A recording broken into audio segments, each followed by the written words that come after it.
So dear friends, I'm once again here today to share with you the happenings in the diocese, at the same time how the Lord follows us at every moment and at every occasion of our life. This Sunday's message is about the Good Shepherd, about the shepherd that we can see. The fourth Sunday after Easter is considered as the Good Shepherd Sunday, and normally it's also called the Vocation Sunday. But we in the Archdiocese have moved the Vocation Sunday a little later, that is 6th Sunday after Easter.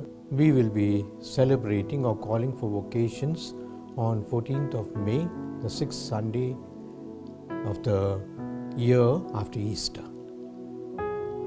So now let me share a little about the shepherd or the shepherding role of Jesus Christ. As I said, the Good Shepherd. Perhaps I could explain three little words. What is a good shepherd? What is a bad shepherd? And why Jesus says that I am the door of the sheepfold. First of all, the Good Shepherd. The Bible has always considered the shepherd as a model figure, as a characteristic figure, and something beautiful and attractive, so that God Himself is called the shepherd. God Himself is called the shepherd. So you can understand how much the Israelites held the shepherds in their mind and in their heart.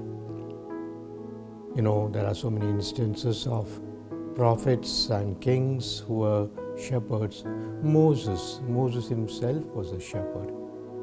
And that apparition that takes place, the burning bush, is when he is leading his flock. David, when Samuel comes in search of a new king to be anointed after Saul, he comes to the house of Jesse, and Jesse shows him all his sons. But then David, who was far away, as a shepherd, he is also called and anointed immediately as a king. At the same time, there are also references to bad shepherd. For example, Ezekiel says, beware of bad shepherds. Perhaps that is why the shepherd or the shepherding role is very important in the Bible, and Jesus makes a reference to it almost to say that I am the Good Shepherd. Jesus is the Good Shepherd. So what is special about the shepherd? In the Israelite country, there are vast stretches, almost I think what's called the Judean area, about 600 kilometers, which is barren. There are rocks here and there, and in between some grass, etc. And so since the community of Israel was mostly a shepherding community, and they had a lot of sheep, and these sheep they personally could not take them for pasture, but then they entrusted their sheep to one particular shepherd. And meaning to say that they entrusted their whole wealth and well-being into one man's hand. It's like today putting your money into a bank and you trust the bank. But tomorrow if the bank says we have collapsed, you lose everything. So also the shepherd could play a lot of tricks and come back and say, I have no sheep. They are lost, they are dead. And therefore they had to go in search of a good shepherd. And so when the sheep went with the shepherd went in such a way searching for those patches where there was grass. And as I said, it's very important, it was a seasonal, perhaps 2, 3, 4 months the shepherd took the sheep along with him, and he stayed here, there. He was one with them. And therefore, the shepherd's job was not an easy job. There were a lot of wild animals, and perhaps some of the wild animals also could eat off the sheep and the lambs, etc. In this scenario, when the shepherd came back, suppose particular family entrusted him 50 and he brought 50 back, and perhaps sometimes 1 or 2 more kids, people were so happy. At the same time, when he explained to them that 1 or 2 were killed, people understood. But then there couldn't be a mass fraud as such that everyone or perhaps most of them disappeared, most of them died. That could not be the story. And therefore, a shepherd was a trustworthy servant, trustworthy minister, a trustworthy friend. And therefore, it was important to trust in the shepherd. So Jesus says, I am the good shepherd. And the good shepherd takes a risk for his flock. He goes in search, first of all, he goes in search of the pasture. At the same time, he stays with them. He bandages their wounds. He carries them on the other's one. And most and best of thing is the sheep recognize the voice of the shepherd. The animals, maybe they are deaf and blind. I do not know what is their sensory perceptions. But the sheep, they say, they recognize the shepherd by his voice. He had particular names for each one of them. Perhaps one was called broken leg, one other was called brown head. I don't know what names he had, but they recognized him, they followed him. And the good shepherd has a special love for the kids, as it were, because the kids are always mischievous. They run this side, that side, they are curious and they go and fall somewhere, they can't lift themselves. And you see that beautiful picture of the shepherd carrying the sheep on his shoulders and coming back. That is perhaps the good shepherd. What is a bad shepherd? Because Jesus mentions about the bad shepherds. The bad shepherds, he says, he doesn't come in order to look after the sheep, but he comes to rob the sheep. He climbs the compound or perhaps climbs the fence and comes inside and makes some noise, carries them, distracts them and takes them and go. Like the fraudulent people here, they tease us with something. They perhaps give, sometimes we are told the children are kidnapped. They give them some sweets and kidnap them. Many things can be done. So also the bad sheep is one who comes only to rob and to destroy. His intention is never to protect. His intention is not to help at all. So therefore, Jesus also gives us an example that shepherding is a noble task, but then some could even make a bad use of it, give a bad example, and also do harm to the sheep. I take you to the third word that I said, the door of the sheep. It's a beautiful idea. They didn't have a big walled compounds or something. Perhaps they had some sort of fencing where the sheep were put inside. And the gate or the opening of the gate was just a narrow one that one sheep could pass through. But it was in such a way that if they wanted, they could have jumped it and they could have come this side, they could have gone inside, they could have done anything. So when we say the shepherd is the gate of the fold, of the place where the sheep are encircled with a fence, what we say is the shepherd himself slept at the entrance. So therefore, if any sheep wanted to cross over, it had to jump over the shepherd himself. And they would be caught, of course, they wouldn't be able to go, which means to say that. And so also if the wild animals were to come, they had to come and jump over the finish of the shepherd first and then go to the sheep. And so the shepherd was, in that sense, the gate himself. I am the gate. There's no gate as such, I am the gate.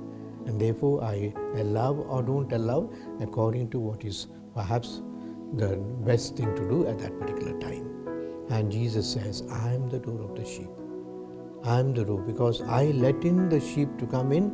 I protect them inside so that they don't jump out. At the same time, I am also a protection against the wild animals or anyone else who comes from outside. That is the sign and symbol of the Good Shepherd. My dear brothers and sisters, perhaps our Lord Jesus is our Good Shepherd. He is the one who carries us. There's a beautiful picture of that sheep that is kept on the shoulder of Jesus as he takes along the sheep himself. That's the picture that we have to always imagine and love, because Christ is our Good Shepherd. He is the one who looks after us. And there are many, many bad shepherds. At every moment we come across some bad shepherd, someone who wants to mislead us, perhaps even persons in authority, persons who are responsible for such ministries that they have to take care. And the difference between a good shepherd and a bad shepherd is the good shepherd works or renders service selflessly. He is not interested. He is not interested in any of the benefits of his work, of his service, of his shepherding. But the bad shepherd, just the opposite. He has nothing in mind, what's called the selfless. Everything is self-centered. He wants to profit, he wants to gain, he wants to deceive, he wants to defraud, and that is how the difference between these two. And so we ask our question, do you would like to follow Jesus, who is the good shepherd, who has laid down his life for us, who shed the blood for us? And in the Paschal season especially, we speak of the Paschal lamb that was sacrificed. So Jesus is the one who is a Paschal lamb who is sacrificed for us. On the other hand, perhaps there are a lot of distractions, there are a lot of others who tempt us, who give us ideas in order to be bad shepherds. Let us abandon them and follow Jesus our Lord.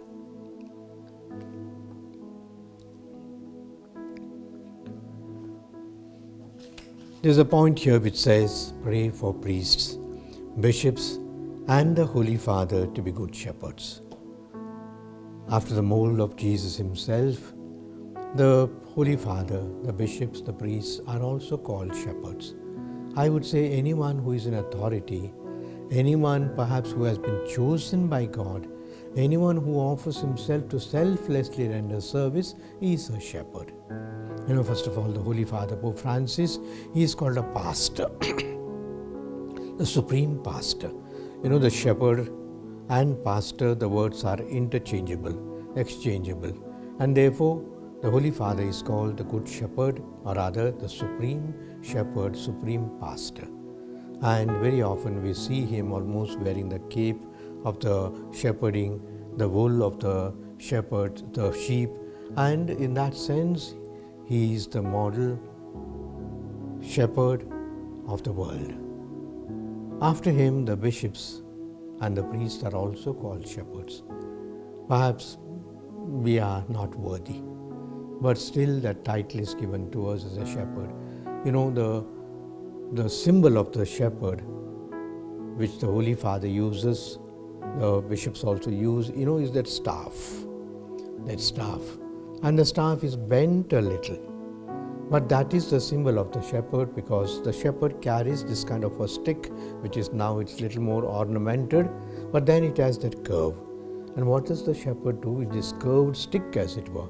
When he goes, he pushes a few sheep, he pulls some sheep, he extends in such a way, especially the kids when they go astray, he pulls them with this crook, as it were. So that is the symbol of the priests, the bishops, and the Pope who uses that particular staff. The priest also, we are called the pastors.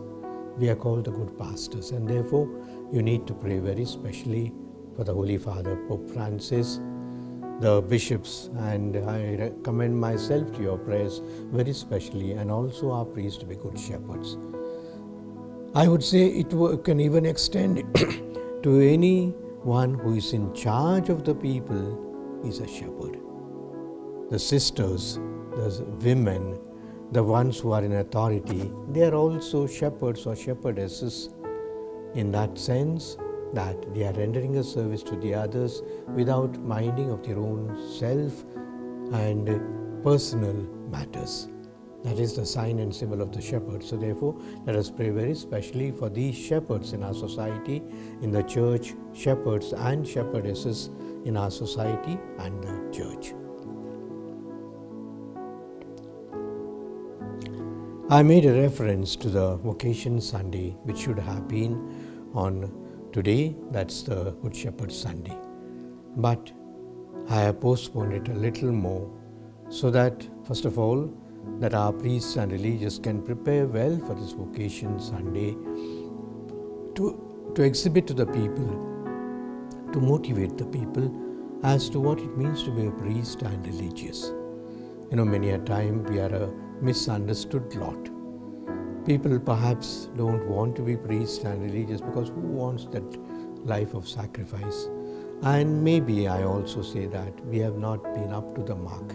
We have not been the standard pastors as such, and so people have a lot of criticism about us, but that does not stop Jesus from closing the church. That does not stop Jesus from closing perhaps the good works that are doing. There will surely be good shepherds. Perhaps there will always be some shepherds who are off the track. I would say not so good shepherds. But the vocation story continues. I have said it once, perhaps in the same audience, to say that imagine a day when there are no priests, there are no sisters.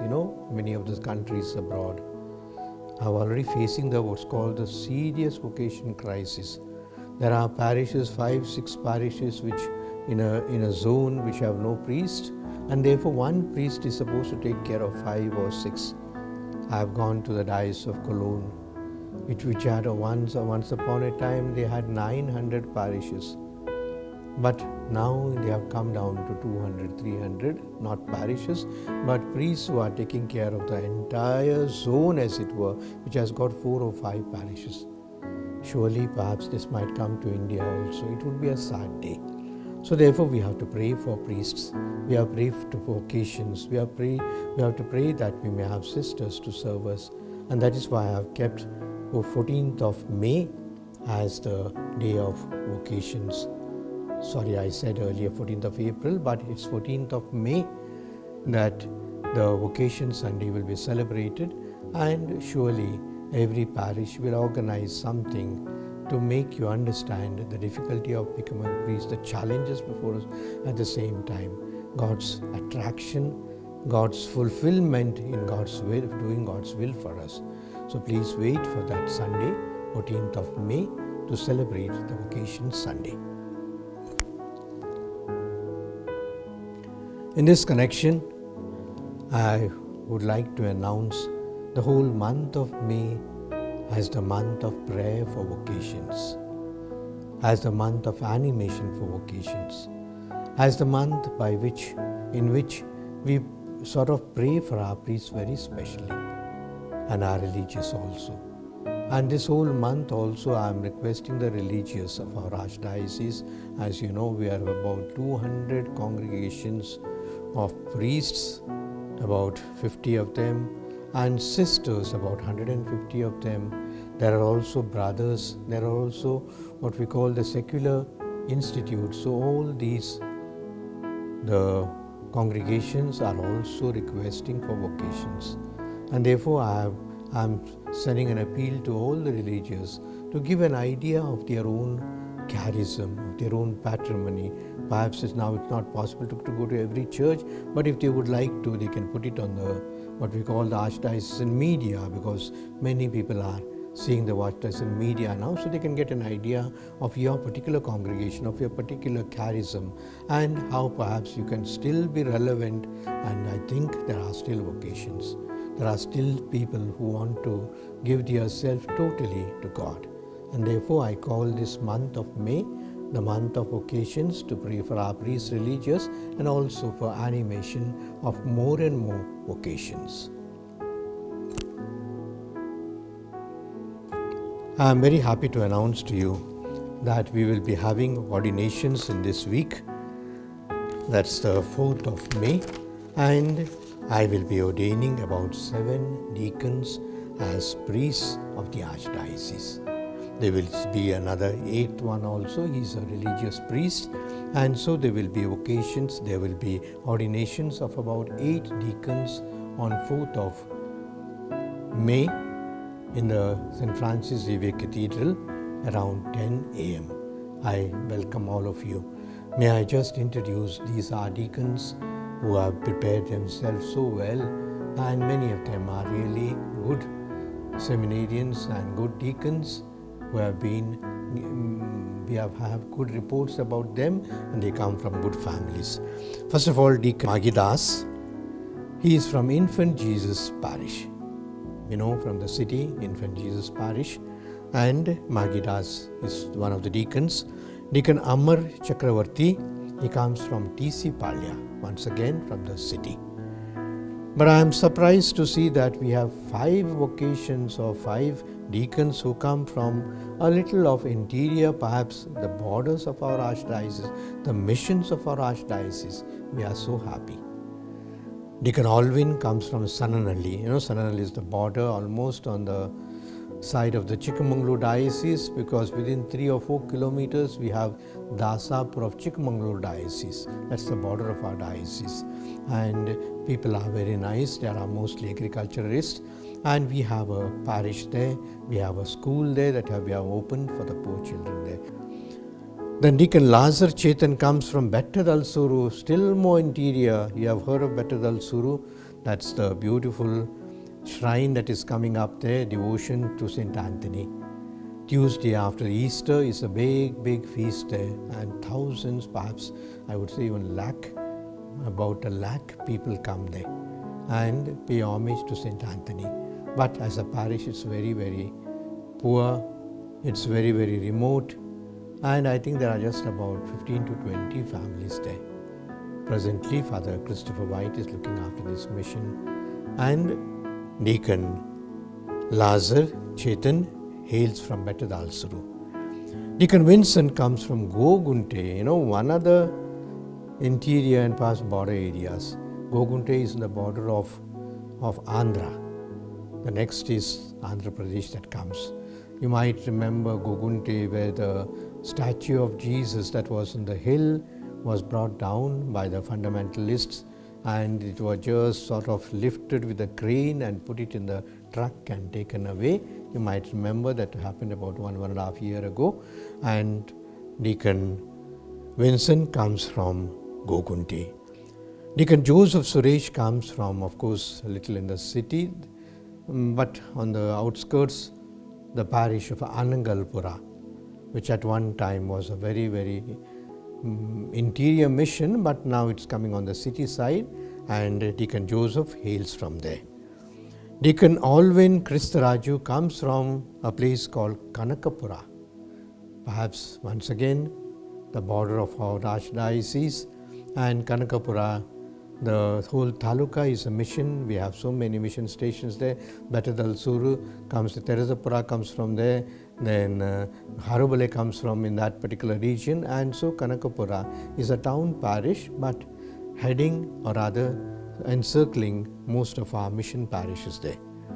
Besides these 7 of ours, there is also Deacon Avinash Sakairaj. He is from Silvepura, and he will be ordained for the Bhattaram congregation. Silvepura is also one of the interior places. We are happy that the religious also get vocations from our Archdiocese, and Deacon Avinash hails from the Bhattaram congregation. So I am very happy with these priests, new priests who will be ordained, and soon after ordination, I send them to the missions. 1 year of mission experience.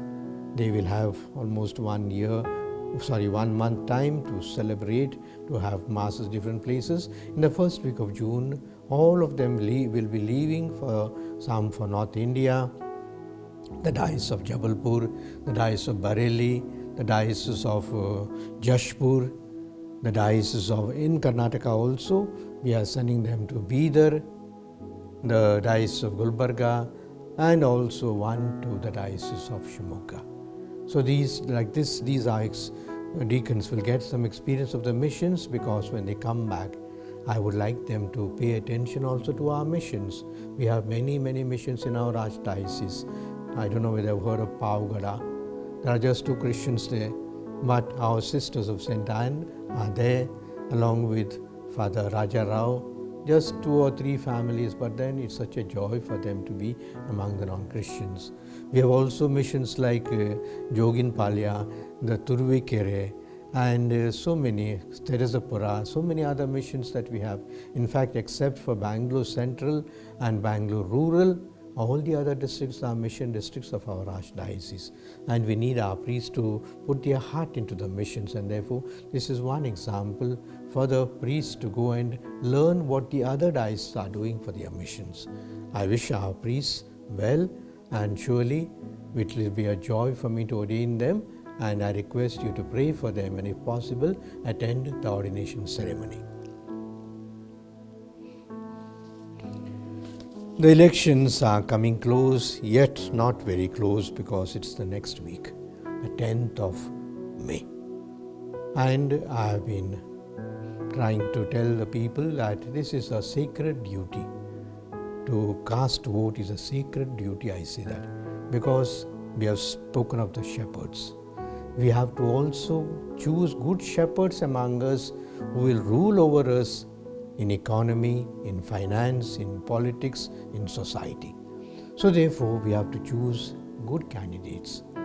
I have always said the candidates, first of all, should be secular, that they accept all the religions, that they are not communal, that they specify or perhaps concentrate on one or two religions and put the religions against each other. They should be non-corrupt, because money and corruption is a disease, is a virus that is spreading. For everything we have to pay money. For everything we have to give bribes or perhaps the corrupt ways as such. Therefore, a leader, I would say a shepherd, who is non-corrupt and also is service-oriented, not self-oriented, that he does service for the people. The fact that it is open or public and given in the papers, that's another issue. But even quietly, there are many good leaders who help the poor, who help the marginalized, and that is how they can respond. And so you have to look out on such candidates, on such parties as it were, that will benefit us, and prepare yourself. And surely, perhaps I don't think there's time now to what we call to correct your ID cards if they are not proper, correct. It's not possible, the time is debarred. But then at least those who have the cards, try to find out which is your booth, where you have to go, how you have to go, and keep that day, 10th of May, very, very free. Don't take up anything else. Don't go for picnics. Don't perhaps relax in such a way that you will miss out your voting. All of us have to go to vote. And secondly, I say that you also help others, the neighbors, perhaps the Hindus or even Muslims or even the Dalits and the others, to help them to find their voting card, voting place, booth, etc. I am told that even if you do not have your voting card now, if you have your Aadhaar card and if you have your perhaps another sort of card of identity, you can still vote that is perhaps considered as questionable vote, but then tomorrow if they check and find out that yes, your name is there, your Aadhaar card and your other cards, so on basis of that they allow you to vote. So don't get discouraged that you have lost your card. So there is still hopes. And there are many experts among us who tell us how to solve the problem. Most of it, make up your mind to vote. Vote for good candidates. As I said, vote for good shepherds. Finally, I come to the question. It's a short one, but a beautiful one. The question says, what day is the Sabbath, Saturday or Sunday? You know the word Sabbath. What is Sabbath, first of all? Sabbath is a day that was declared as holy for the Israelites because God, in the account of the creation himself, considered it holy, commanded the seventh day to be kept aside as a day of rest, as a day as God himself rested from creation. And the biblical command was, remember the Sabbath day to keep it holy. Exodus 20, 8 to 11. So therefore, the Sabbath, the word Sabbath and the day Sabbath comes from the Hebrews. That for them, in their culture, in their spirituality, the seventh day, the day of the Sabbath, was the most holiest day. In fact, it was so holy, not only that they have to keep up their prayers and rituals, they are not allowed to do a work. You know, Jesus himself in the gospel 2 or 3 times, the Pharisees and the scribes, of course hypocrites, they tell Jesus, how can you do the work? on Sunday. And what work did Jesus did? Jesus lifted up one who was lame and made him whole. Jesus helped the people in some other way. And therefore these good things, even the saving things also, they considered them as ones not to be done on the day of Sabbath. That was their what we call ritualistic and a guilt feeling to do any work, because the whole day was reserved to the Lord. Perhaps we can ask, why do we need to celebrate Sabbath in the mind of God, to take rest as such? First of all, did God need rest itself? It's a contradiction. But then what by rest is meant? The seventh day is the day by which we appreciate what God has done for us. What is done for us.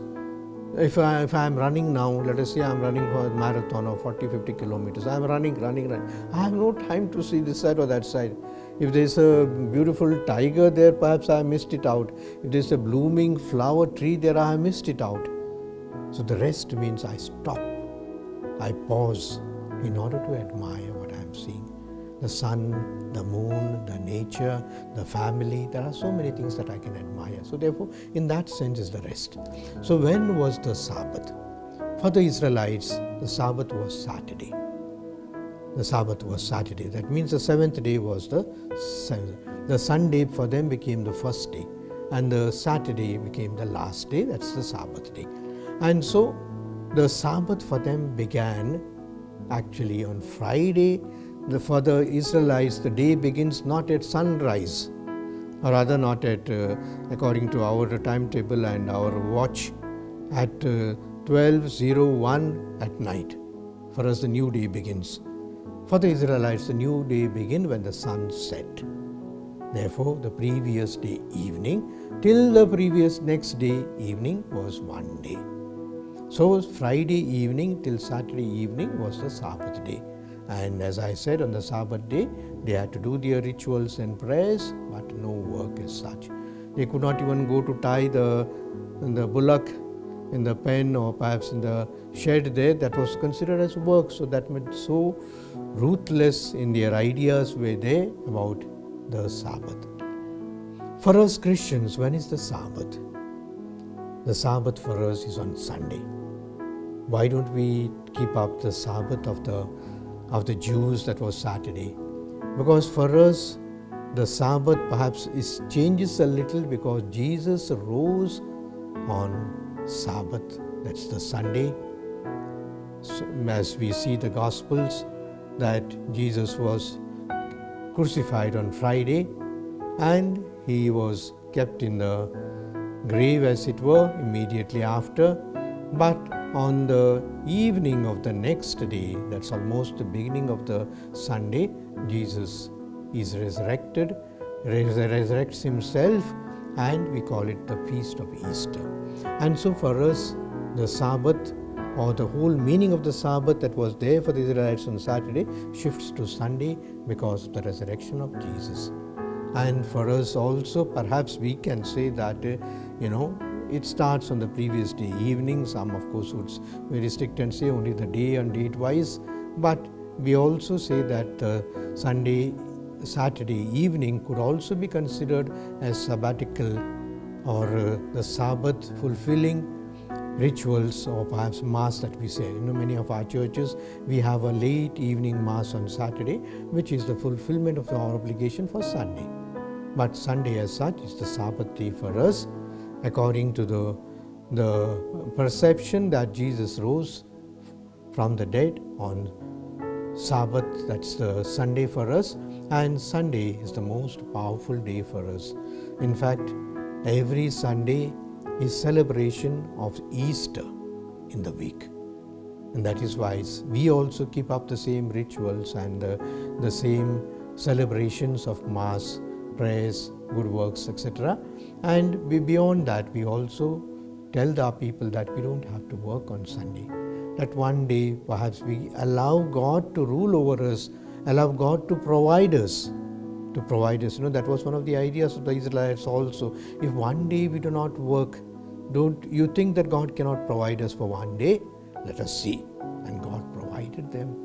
So that is also a day of our what we call the experiencing the faith in God on Sunday. If I don't work, I don't starve. God looks after me. If I have faith in God, God will look after me. Besides that, I have said that Sunday for us could also be a day of the family.